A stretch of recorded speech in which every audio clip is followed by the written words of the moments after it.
pagi semua. Perkenalkan, nama saya Virginia Dewi Rosari Menede, biasa dipanggil Sari. Saya dari kelas C Farmasi semester 1 tahun ajaran 2020-2021. Di sini saya akan menjelaskan secara umum tentang titrasi alkalimetri. Yang pertama, saya akan menjelaskan pengertian titrasi alkalimetri. Titrasi alkalimetri adalah suatu proses titrasi untuk penentuan konsentrasi suatu asam dengan menggunakan larutan basa sebagai standar. Yang kedua, saya akan menjelaskan tujuan titrasi alkalimetri. Tujuan yang pertama, untuk menentukan kadar asam asetat atau CH3COOH. Tujuan yang kedua, untuk mengetahui cara membuat larutan standar NaOH. Tujuan yang ketiga, untuk mengetahui standarisasi larutan NaOH. Tujuan yang keempat, untuk mengetahui prosedur standarisasi. Tujuan yang kelima, untuk menentukan N-natrium hidrosida.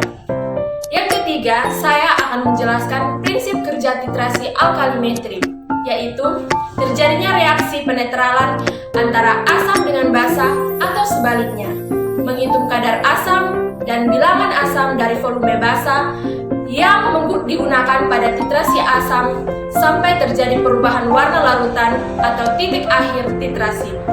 Yang keempat, saya akan menjelaskan prosedur kerja laboratorium titrasi alkalimetri. Yang pertama, membuat larutan standar NaOH.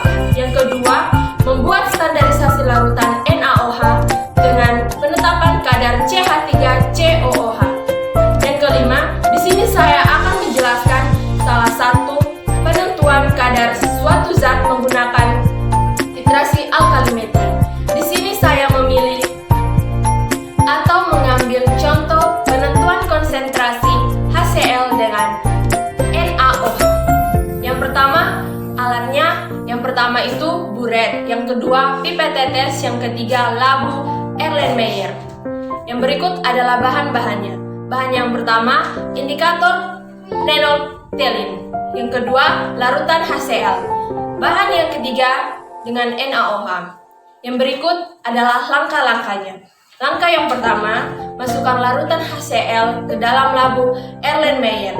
Langkah yang kedua, ambil indikator nenolphthalin menggunakan pipet tetes, terus tetesi di dalam labu yang berisi HCl.